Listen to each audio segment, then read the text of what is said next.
तो हेलो बच्चे, कैसे हैं आप। आज हम क्लास 9 के चैप्टर नंबर 9 को डिस्कस करेंगे, जो कि साइंस का चैप्टर है force and laws of motion. तो चलिए वीडियो की तरफ चलते हैं।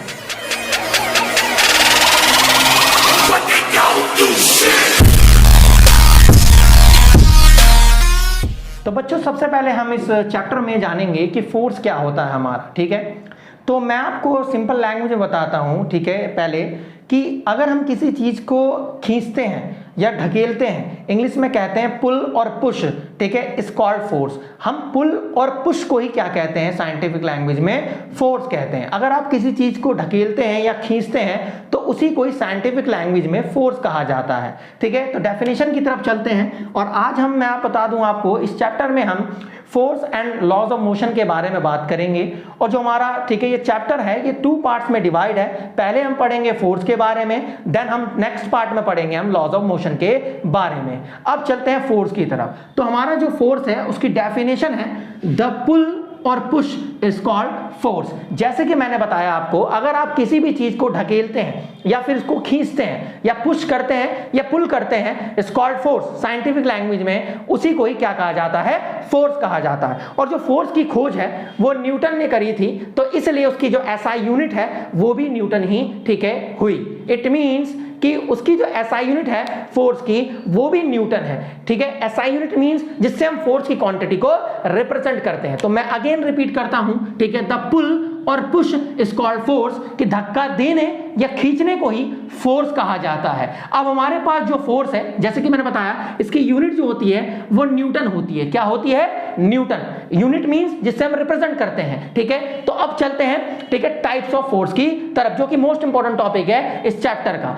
कि जो फोर्स है वो कितने टाइप के होते हैं। तो there are 2 type of forces. हमारे पास 2 टाइप के फोर्सेस होते हैं, एक बैलेंस फोर्स और एक अनबैलेंस फोर्स। अब याद रखिएगा, मैं आपको सिंपल लैंग्वेज में बताता हूं कि बैलेंस फोर्स क्या होता है और अनबैलेंस फोर्स क्या होता है। तो बैलेंस फोर्स याद रखिएगा बच्चों, जिस भी चीज में मोशन क्रिएट नहीं होता और वो रेस्ट में है, इट मींस वो बैलेंस फोर्स है। उसके अंदर कौन सा फोर्स है? Balance force. मैं अगेन रिपीट कर दूं कि अगर वो ऑब्जेक्ट इस दुनिया में 2 ही चीजें में होगी, या तो वो रेस्ट में होगी या तो वो मोशन में होगी। जितनी भी चीजें रेस्ट में हैं उनमें सभी में बैलेंस फोर्स है, और जो भी चीजें मोशन में हैं उन सभी में अनबैलेंस फोर्स है। ये हमारी कॉमन लैंग्वेज में ठीक है हम इसको पढ़ सकते हैं या जान सकते हैं। लेकिन साइंटिफिक लैंग्वेज में इसकी डेफिनेशन कुछ और है। ठीक है, जो बैलेंस फोर्स होता है उसके अंदर मोशन क्रिएट नहीं होता। क्यों? क्योंकि उसके अंदर जो रिजल्टेंट फोर्स होता है, उस पर जितनी भी बॉडी पे जितनी भी फोर्सेस अप्लाई हो रहे हैं, उनका जो होल रिजल्टेंट फोर्स होता है वो हमेशा 0 के इक्वल होता है, जिस कारण हम उसको बैलेंस फोर्स कहते हैं। और उसके अंदर कोई मोशन क्रिएट नहीं होता, क्योंकि कोई भी उस पे अनएक्सटर्नल फोर्स नहीं अप्लाई होता। तो डेफिनेशन की तरफ चलते हैं। ठीक है, तो हमारे पास 2 टाइप के फोर्सेस होंगे। पहला हमारे पास balance force, second is unbalance force. तो सबसे पहले जानेंगे बैलेंस फोर्स के बारे में कि बैलेंस फोर्स क्या होता है। If the resultant of the applied force, कि आप अगर किसी ऑब्जेक्ट पर अब फोर्स को अप्लाई कर रहे हैं और मैनी टाइप के फोर्सेस अप्लाई कर रहे हैं, और उन फोर्सेस का जो टोटल सम है आ गया, तो अगर वो 0 के इक्वल है, रिजल्टेंट फोर्स 0 है, तो हम कह सकते हैं कि वो हमारा बैलेंस फोर्स होगा। एग्जांपल को लेके समझते हैं। मान लीजिए आपके पास ये एक ऑब्जेक्ट है, ठीक है, और ये ग्राउंड पे है। ठीक है, तो नीचे से ग्रेविटी फोर्स इसको ठीक है डाउन कर रही हो, ऊपर से एटमॉस्फेरिक प्रेशर है। ठीक है, और देन उसके बाद इधर से भी एक फोर्स लग रहा है, इधर से भी एक फोर्स लग रहा है, और ये चारों फोर्सेस क्या है, आपस में इक्वल है। आगे जितना मान लो 10 न्यूटन यहां से है, 10 न्यूटन यहां से है, और 10 न्यूटन यहां से है, और 10 न्यूटन यहां से अप्लाई हो रहा है, तो टोटल जो फोर्सेस है वो क्या होगा, 0 होगा। ठीक है, जो इसका रिजल्टेंट फोर्स है वो 0 होगा, और हम कह सकते हैं ये बॉडी जो है ये किसी भी तरीके का मोशन नहीं क्रिएट करेगी। हम कह सकते हैं कि इसके अंदर बैलेंस फोर्स है। अगर जिस घर में आप बैठे हैं, ठीक है, ये जो हमारी वीडियो देख रहे हैं, ठीक है, अगर आप घर में बैठे होते हैं तो घर क्या मोशन क्रिएट करता? नहीं, क्योंकि घर के जो साइड से, लेफ्ट से, राइट से, अप से, डाउन से, चारों तरफ जो फोर्स लग रहा है वो इक्वल है। अगर इक्वल अमाउंट में लग रहा है, दैट मींस कि उसके अंदर कोई मोशन क्रिएट नहीं होगा, क्योंकि उसका रिजल्टेंट फोर्स 0 है। और इसका ठीक अपोजिट, ठीक है, हम अनबैलेंस फोर्स के बारे में पढ़ेंगे। आप इसका अपोजिट करेंगे तो अनबैलेंस फोर्स की डेफिनेशन को ठीक है सीख लेंगे या अनबैलेंस फोर्स के बारे में जान लेंगे। तो आपको कंसीडर पहले बैलेंस फोर्स पे करना है, तो जानेंगे दोबारी if the resultant of the applied force, की जो अप्लाइड फोर्स है, जितने भी आपने उसका जो फोर्स अप्लाई करा है उसका जो रिजल्टेंट फोर्स है, मतलब टोटल जो फोर्स है आ गया,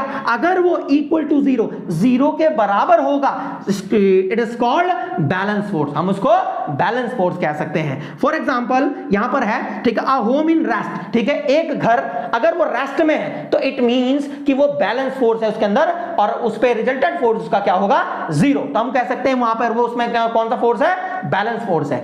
अब चलते हैं अनबैलेंस फोर्स की तरफ। बच्चों देखा होगा आपने कि 10 बंदे एक इधर से रस्सी खींच रहे हैं और 2 बंदे इधर से खींच रहे हैं, जैसे कि थंबनेल में मैंने एग्जांपल दिया है, ठीक है। तो आप से पूछूं कि किस तरफ जो रिजल्टेंट है वो रिजल्ट किस तरफ निकलेगा, तो आप कहोगे सर 10 जो बंदे हैं वहां पर वो रस्सी खींच ली जाएगी, बिकॉज क्योंकि यहां पर फोर्स ज्यादा है और यहां पर कम है, जो रिजल्टेंट फोर्स है वो जीरो नहीं होगा, मोर देन जीरो होगा। इट मींस यहां पर जो फोर्स है वो अनबैलेंस फोर्स है। कौन सा फोर्स है, अनबैलेंस फोर्स है। तो कहता है यहां पर अनबैलेंस फोर्स की definition, if the resultant of the applied force, जितने भी अप्लाइड फोर्स है उनका जो रिजल्टेंट फोर्स होगा आर ग्रेटर देन जीरो, वो जीरो से ज्यादा होगा, the force are is called unbalance force, और ऐसे फोर्स को हम अनबैलेंस फोर्स के नाम से जानते हैं। एग्जांपल से लेंगे अ मूविंग कार, एक मूविंग कार, ठीक है, तो ये हमारा क्या है, एक अनबैलेंस फोर्स का एग्जांपल है। फॉर एग्जांपल मान लीजिए आपके पास ये एक रॉकेट है, ठीक है, इस तरीके से,